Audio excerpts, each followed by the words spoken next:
Welcome back, guys. Check out this video by Aristotle Investments. Stock market works like this. In the beginning of the day at 9:30, the stock market opens and then it closes at 4 p.m. The most volume is the first 2 hours and the last hour. So from 3 to 4 and 9:30 to about 11 is the most volume. But the middle of the day is trash. The stock market in the beginning of the year, you'll see the most action. In the end of the year, you'll see the most action. But in the summertime, it's just man. And even then, less people are trading because they're on vacation. And then towards July and August, people just now getting back in the routine of work. School just start. So you'll see that the stock market, the year is ran just like the day. Right now, we're in that middle ground. It's like this. And then I'll say October, that's when you start seeing that real come. October through about March are the best times to trade. And then the rest are still good, but they're not as good as that season when everybody, and then you gotta think, people trying to make money in stock just to buy Christmas. Kirby, what are your thoughts? Do you agree or disagree? I agree.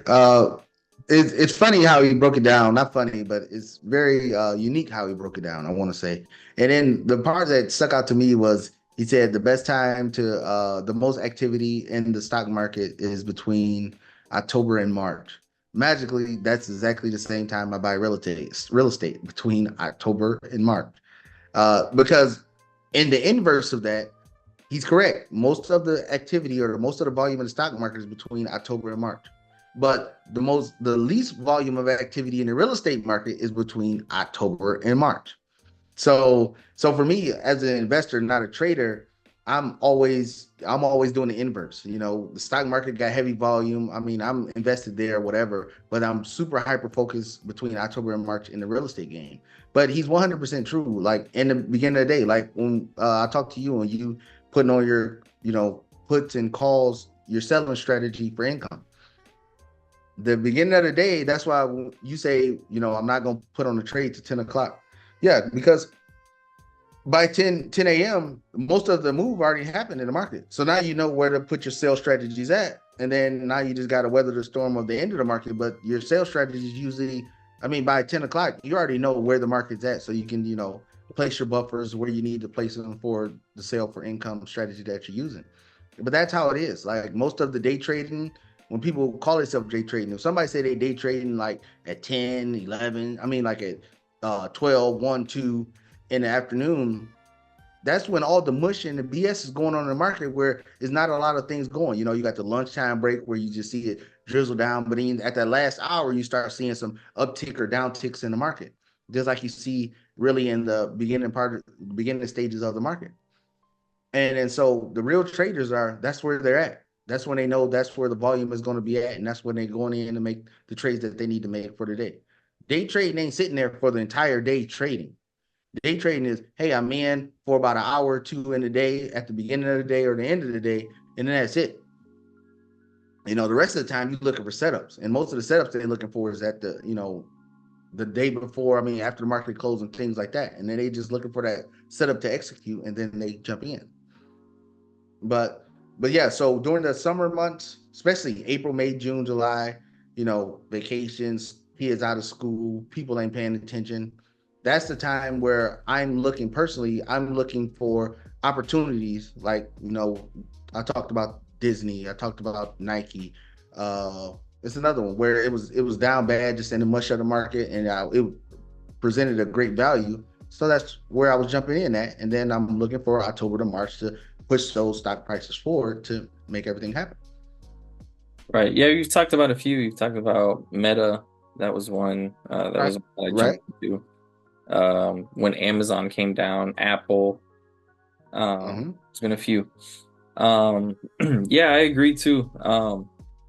It's, and especially, yeah, learning from you. I've learned from you, what times of the months to invest in, or what times of the months people are on vacation, that summertime, going to school, coming out of school, all that stuff really does affect the market. Christmas time, either market, real estate and the stock market. And now that I've, done this new strategy, I don't think we've talked about it much on here with selling puts and calls on the Nasdaq and the S&P 500. I wouldn't consider myself a trader, but I'm having to now pay attention to daily activity of the market because my trades or my option sales are daily on those two index funds. And yeah, I mean, you're right. So around 10, that's when I sell um, my first trade. And so it's interesting because s around 10, it'll show you kind of, where the direction of the market is going. So I'll sell a conservative put or call against it. And then towards that closing hour of the market, I would say around like 3:30, I'll roll it out into another trade. And it's funny, that's kind of like, because then you're kind of seeing where the market's going to close at. And so I'll try to get closer to that price point, but still far away. But I'll hit both of those time frames to get extra premium.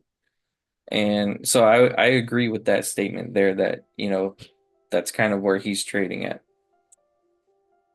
Yeah, and winners recognize patterns.